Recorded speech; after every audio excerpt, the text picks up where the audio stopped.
네, 한 달 만에 여러분들을 설교로 이렇게 뵙게 됩니다. 제가 영적인 회복이 아직 좀 덜 된 것 같습니다. 설교자가 영적으로 충만해야 되는데 시간이 조금 걸립니다.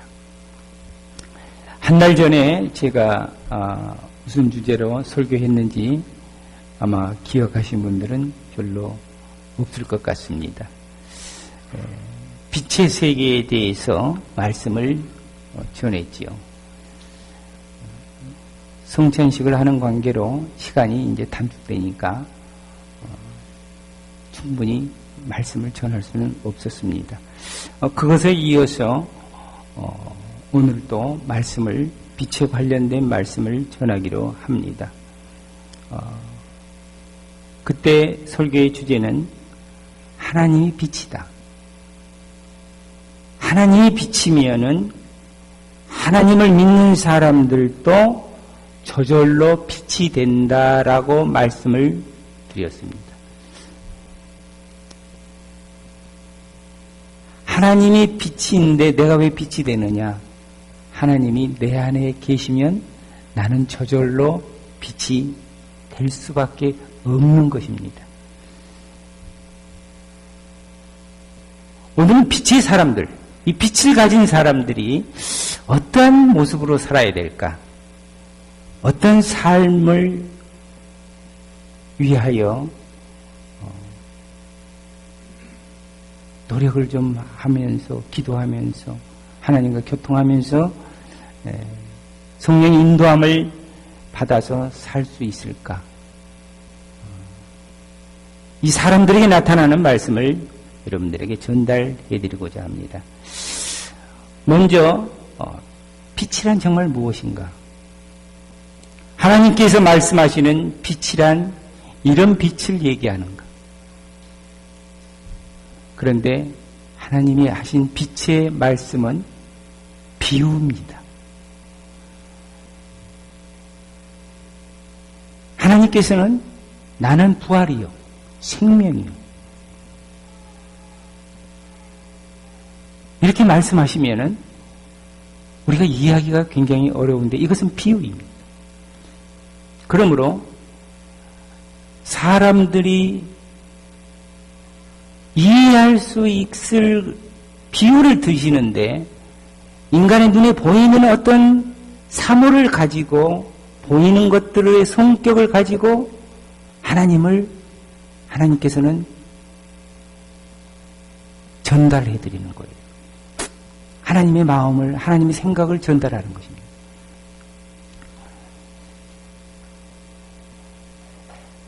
우리 눈에 보이는 빛은 에너지로부터 나온다고 과학은 설명하고 있습니다. 에너지가 있어야 빛이 나오는 것입니다. 제가 이걸 좀 찾았더니 이거밖에 없어요. 빛 나옵니까? 이 에너지가 있어야 빛이 나오는 거예요. 에너지가, 이 배터리가 다 떨어지면 에너지가 없으면 빛이 안 나옵니다.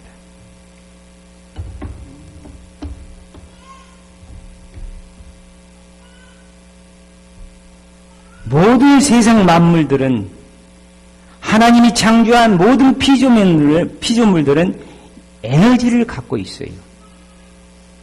모든 존재하는 눈에 보이는 만물들은 다 에너지, 칼로리를 갖고 있습니다.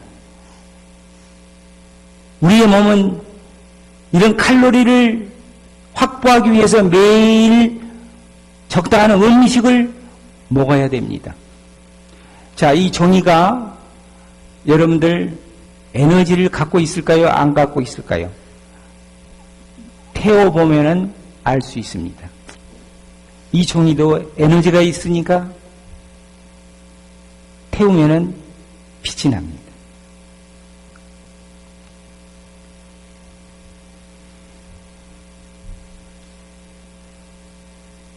이 세상에 존재하는 모든 것들은 다 자체적으로 에너지를 갖고 있습니다. 이 유리가 에너지가 없는 것 같습니까? 이 유리 속에 원자 세계를 들여다보면 막 돌고 있어요. 이 속에서 원자가 막 돌고 있어요. 분자가 돌고 있어요. 저는 과학을 했기 때문에 압니다.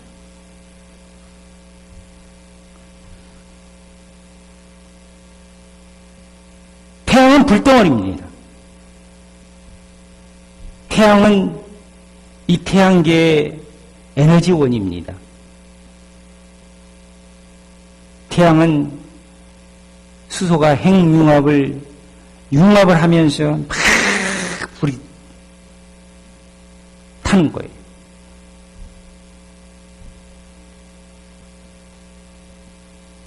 그래서 태양은 불덩어리라고 합니다. 돌도 쇠붙이도 불에 탑니다. 자, 이런 쇠붙이 불에 온도가 낮으면 불에 안 타지요. 그런데 화산을 보십시오. 화산이 터질 때 마그마가 이렇게 막 땅 속에서 이렇게 흘러나오는 그 사진들을 여러분들 보셨을 것입니다. 우리가 사는 지구 속에는 불덩어리가 들어 있습니다. 아마 몇 킬로만 밑으로 파고 들어가면은 불덩어리가 터져 나올 겁니다. 옐로스톤 가니까 땅 표면에서 막 연기가 나고 이런 물이 막 폭포수처럼 올라가고 이런 광경을 봤습니다만은 지구가 에너지 덩어리라는 것입니다. 창세기 1장 3절에 보면은 하나님이 이르시되 빛이 있으라 하시니 빛이 있었고, 이 날이 몇 번째 날인지 아십니까? 창조 첫 번째 날에 하나님께서 빛을 창조하셨다는 것입니다. 에너지를 맨 처음에 창조하셨다는 것입니다. 빛은 생명의 시작입니다. 빛이 없으면 생명이 있을 수가 없습니다. 생명이 있는 곳에는 빛이 있는 것입니다. 빛이 있어야 되는 것입니다. 그러므로 빛은 하나님으로부터 시작되었고 생명은 하나님으로부터 창조되었다는 것입니다. 모든 생명은 빛이 있어야 살아갈 수 있죠. 즉 우리에게 하나님이 계셔야 우리는 살 수 있는 존재다라는 뜻입니다. 우리가 하나님 없이 살 수 있다라고 하는 사람들은 이걸 인정을 안 하는 겁니다.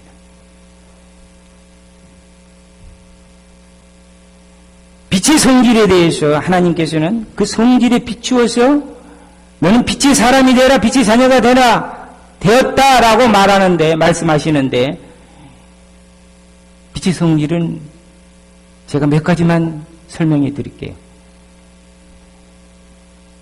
빛은 따뜻합니다. 빛이 있는 것은 따뜻해요. 하나님이 있는 사람은 따뜻합니다. 하나님이 강하게 나타나는 사람은 인자합니다.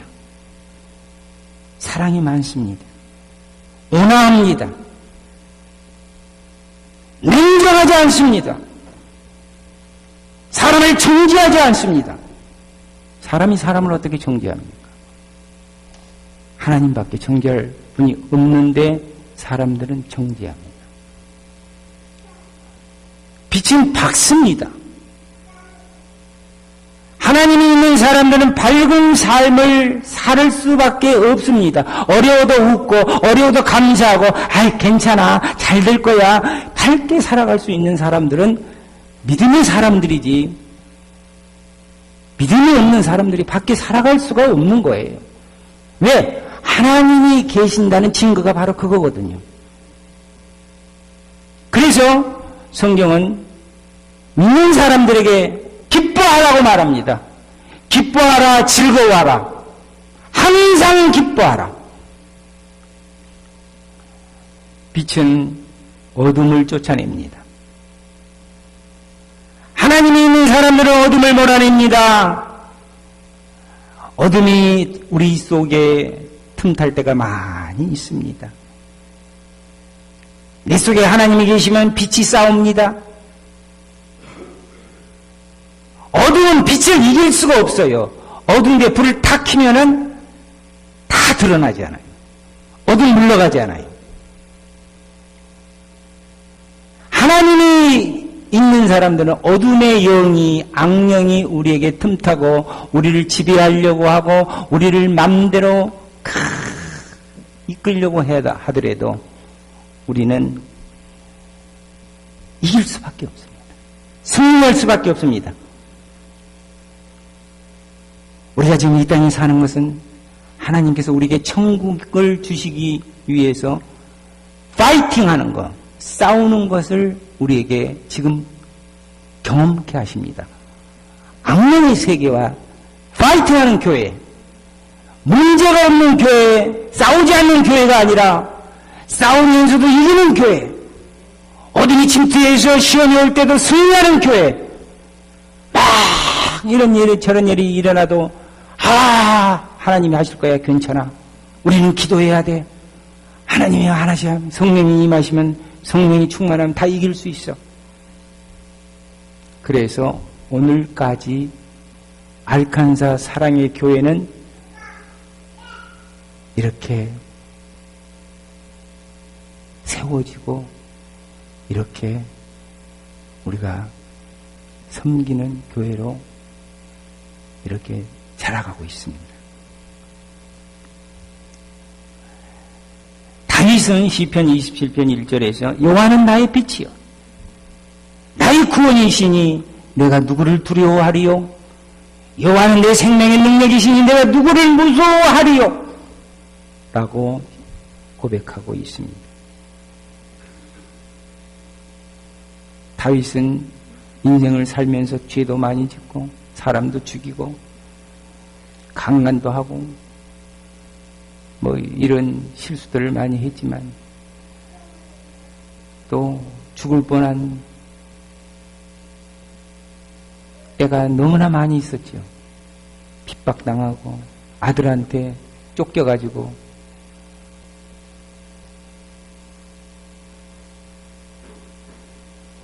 죽을 뻔도 하고. 그런데 그는 항상 여호와를 의지했기 때문에 그에게 승리가 있다는 것을 확신하고 살아온 사람이라는 것입니다. 빛이 있는 곳엔 더러운 쓰레기가 먼지가 보입니다. 청소하다가 문을 활짝 열어보십시오. 먼지가 막 햇살에 보이기 시작합니다. 어두운 곳에서는 더러운 쓰레기가 보이지를 않습니다. 쓰레기가 어디 있는지도 모릅니다. 그런데 빛이 들어오면은 쓰레기가 보이고 먼지가 보입니다. 하나님이 계시는 사람은 죄의 쓰레기와 먼지를 빨리 볼 수가 있습니다. 그것을 우리는 성령의 조명이라고 얘기합니다.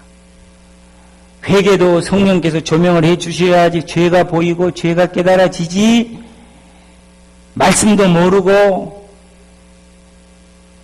성령께서 함께 하지도 않은데 죄가 깨달아질 리가 없죠. 그러니까 예수님이 없는 사람들은 죄인이라고 안 해요. 자기들 죄가 없다는 거야. 내가 무슨 죄 있냐는 거야. 웃기지 말라는 거야. 근데 성령의 하나님이 빛이 임하면은 내 영적인 내 속에 있는 죄악들이 보이기 시작하는 거예요. 정말 나는 죄인이구나. 나는 용서받을 수 없는 죄인이구나. 나는 죽을 수밖에 없는 죄인이구나. 이런 고백들을 하게 됩니다.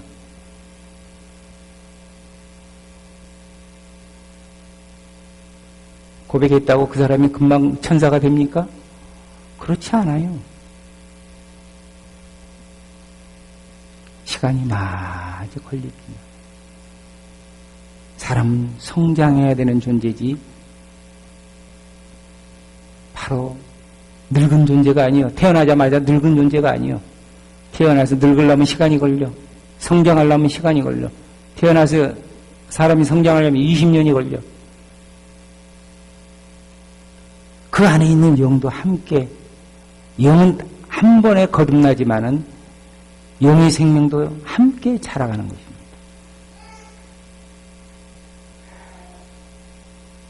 빛은 생명이 성장하면 열매를 맺게 합니다. 여름빛이 강해야 열매가 맺어지는 것입니다. 그러므로 우리는 어떤 존재냐? 빛과 함께 살아야 하는 존재라는 뜻입니다. 빛, 하나님과 함께 살아야 되는 존재라는 그러한 말씀을 비유를 통해서, 빛이라는 비유를 통해서 우리에게 말씀하고 있는 것입니다. 우리 아이들도 있고 하니까 제가 이렇게 세밀하게 쉽게 설명을 해드리고 있습니다. 예수님께서 8장 12절에, 요한복음 8장 12절에 또 일러 가라사대 나는 세상의 빛이니 나를 따르는 자는 어두움에 다니지 아니하고, 예수님을 진실로 믿는다고 하면 예수님과 함께 살아갈 수 있는 생명으로 우리는 분명히 변화될 것입니다. 오늘 성경 본문은 성도들을 빛의 자녀로 비유하고 있습니다. 만일 하나님을 진실로 믿으면 우리도 하나님처럼 작은 빛이 되기 때문입니다. 우리는 하나님과 아주 큰 빛이 아니에요. 작은 빛이에요. 이는 작은 전등이라는 뜻입니다.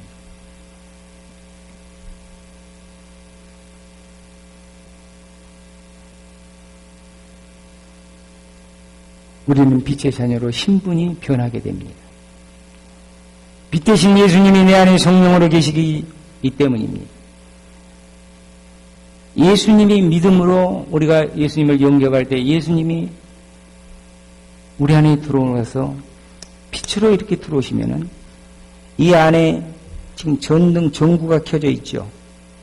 근데 이 빛을 비춰줄 때에 이 마디가 있습니다. 마디가 바로 우리의 몸입니다.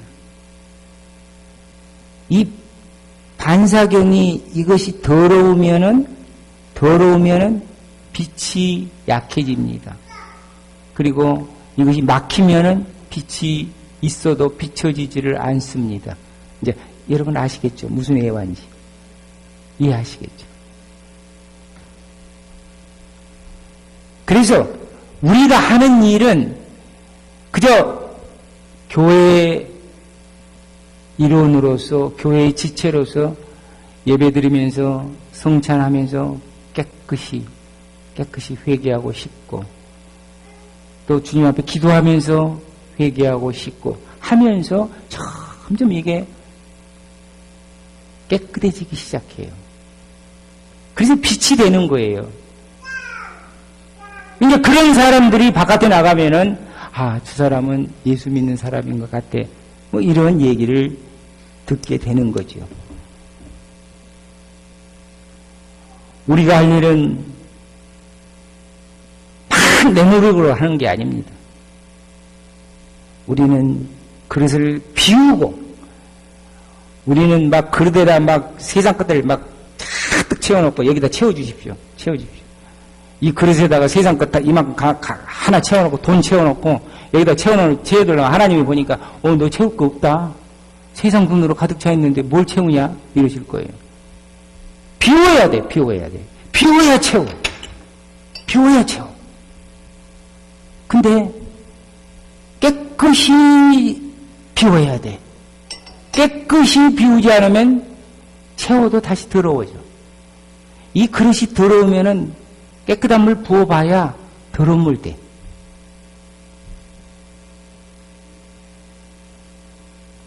그래서 디모데후서 2장 20절 21절에는 이런 말씀이 있습니다. 큰 집에는 금그릇과 은그릇뿐만 아니라 나무그릇과 질그릇도 있어 귀하게 쓰는 것도 그릇도 있고 천하게 쓰는 것도 있나니 그러므로 누구든지 이런 것에서 자기를 깨끗하게 하면 귀 쓰는 그릇이 되어 거룩하고 주인의 쓰심에 합당하며 모든 선한 일에 준비함이 되리라. 자, 여러분 아시겠죠? 우리가 지금 다 똑같지 않습니다. 능력이 다 틀려요. 타고난 운명이 틀리고 은사가 틀리고 재능이 틀려요. 어떤 사람은 큰 그릇으로 태어나고 어떤 사람은 작은 그릇으로 태어나고 어떤 사람은 큰 그릇으로 태어나고 부잣집 아들로 태어나고 어떤 사람은 가난한 집 보잘것없는 바가지 같은 것 인생도 있다는 것입니다. 그런데 이 사람들이 예수님을 영접하고 깨끗이 씻기만 하면은 누가 쓰신다? 하나님이 쓰신다. 하나님이 쓰실 때 귀한 그릇이 된다는 것입니다. 귀하게 쓰신다는 것입니다. 그래서 저는 무슨 일이 생기면 막 먼저 회개부터 나와요. 무슨 일이 생기면은 막 우리 성도들이 설령 잘못해서 뭐라 그래도 그냥 내가 그냥 막 회개하고 싶고 내가 회개하려고 그럽니다. 한참 지나고 나면은 아이고 내가 회개해야 되는데 내가 비워야 되는데 내가 잘못했구나. 이런 생각이 드는 거예요. 그래서 다 그냥 덮고 사랑해주게 되는 겁니다. 그래서 이제 문제가 확대되지 않고 그냥 다 지나가는 거예요. 바람처럼 지나가는 거예요. 바람처럼 지나가는 거예요. 하나님이 거기에 역사하는 거예요. 거기에 하나님이 뭔가를 역사하는 것을 이제 눈에 보이는 거예요. 근데 우리 생각으로 하면은 막 문제가 커져가지고 막 뭐가 되는 것 같은데 안 그래요. 기도하고 정결하게 씻으면은 아무 일도 없이 큰 문제들이 들어왔다가 저는 막 그 꿈에도 나타납니다. 막 들어왔다가 이게 작아져. 이게 조그맣게 축소돼. 막 정같이 변해. 막 큰 것이 막 이렇게 들어왔다 총알같이 들어왔다가 이게 작아지기 시작해.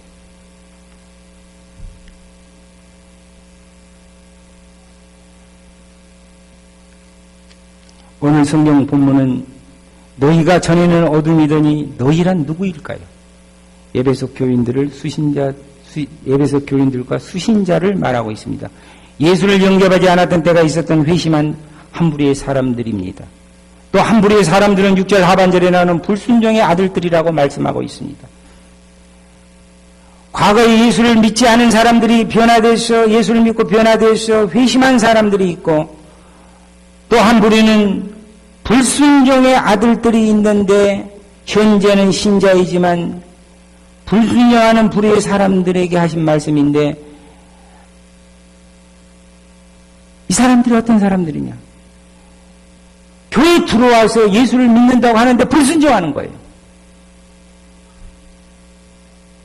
그러니까 불신자가 따로 있고 신자로 들어와서 신앙 고백도 하고 세례도 받고 했지만은 전혀 세상 흐름으로 똑같이 살아가는 사람들이 있다는 것입니다. 오늘날 불신자보다 더 심각한 사람들의 모습입니다. 믿으면서도 교인 성도라고 불리면서도 복음의 말씀을 듣고 알았음에도 불구하고 실제로는 거의 불신자처럼 살아가는 사람들이지요. 본질적으로는 변화되는 모습이 안 나타난 종교인들을 의미하고 있습니다. 이런 사람들은 이제 종교인이라고 그럽니다. 교회 내에서도. 근데 인간의 눈으로는 판단할 수 없어요. 뭐 언제 회심할지도 모르고 언제 구원받을지도 모르고 뭐 그러다가 또 변화도 되고 몰라요. 그러니까 우리가 할 수 있는 건 그저 말씀 전하고 그저 사랑해주고 그거밖에 없어요. 8절에 의해서 너희가 전에는 어둠이더니 이제는 주 안에서 빛이라 빛의 자녀들처럼 행하라. 8절에서 그렇게 말씀하고 있습니다. 에베소 교인들을 향한 사도 바울은 이 편지에서 교회의 비밀을 우리에게 알려주고 있습니다. 에베소는 교회론을 우리에게 알려주고 있습니다. 그래서 교회가 무엇이냐? 교인이 무엇이냐? 예수 그리스도의 관계가 교회와 어떤 관계를 갖고 있느냐? 이것에 대한 답변을 해주고 있습니다. 교회는 바로 그의 몸이니라고 에베소서 1장 23절에서 말씀하고 있어요. The church is his body. 교회는 그리스도의 몸이다. 이 말씀을 통해서 구원의 비밀인 그리스도와 교회의 관계에 대해서 설명해 주고 있는데 5장 31절 32절에서 부부관계로 이것을 설명해 주고 이것도 비유입니다. 부부관계로 예수 그리스도와 교회의 관계를 말씀하고 있고 교회와 교인의 관계를 말씀하고 있습니다. 알칸스 사랑에 오셨으면 알칸스 사랑의 교회와 결혼하신 겁니다. 여러분 그거 잘 아세요.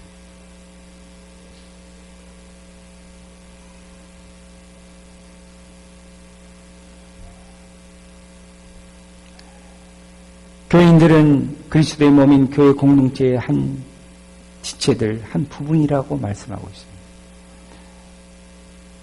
건물이 교회가 아니고 우리의 몸이 세포로 예수 그리스도의 세포로 그대로 활동하는 것을 그걸 교회라 그러니까 우리는 소교회.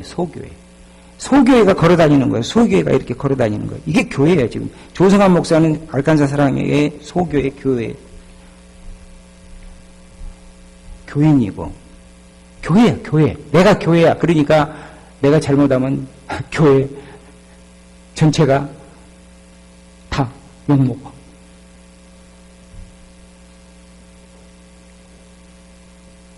근데 뭐 교회 다니면서 뭐 알칸 사랑에 욕하는 사람도 있다면 그건 말도 안 되는 거지. 자기 몸을 가르치면서 자기 몸한테 욕하는 거예요. 막 그게 행편없어, 그게 사랑이 없어, 그게 쓸모가 없어, 뭐 이렇게 얘기한다면은 자기 자신한테 하는 얘기입니다. 교회는 빛의 공동체이지요. 그렇다면 어두운 시험과 시련을 이길 수밖에 없습니다. 빛의 자녀들처럼 서로 용납하고 화합하고 사랑합시다. 빛의 열매는 모든 착함과 의로움과 진실함에 있느니라라고 마지막 절에서 말씀하고 있습니다. 빛의 자녀가 돼서 열매를 맺히게 되면 사람들이 착해지고 사람들이 의로워지고 사람들이 진실해진다고 말씀하고 있습니다. 성령의 열매도 함께 맺을 수밖에 없지만 빛의 열매도 이렇게 세 가지로 우리에게 나타난다고 본문은 우리에게 설명해 주고 있습니다. 여기에 대해서 의로움에 대해서는 다음 시간에 다음에 말씀해 드리기로 하겠습니다. 선함은 우리가 합니다. goodness, 선함, 진실함, truth. 다 진실한 거 잘 압니다. 근데 의로움에 대해서는 조금 여러분들이 헷갈리는 그런 생각을 하고 있습니다. 자기의가 무엇인가?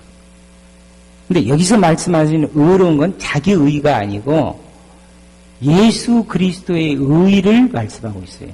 예수 그리스도에 의해서 의롭게 되는 그러한 성품을 얘기하고 있습니다. 빛의 열매를 보여주는 빛의 자녀들로 변화되시고 성장하기를 주님의 이름으로 축원합니다.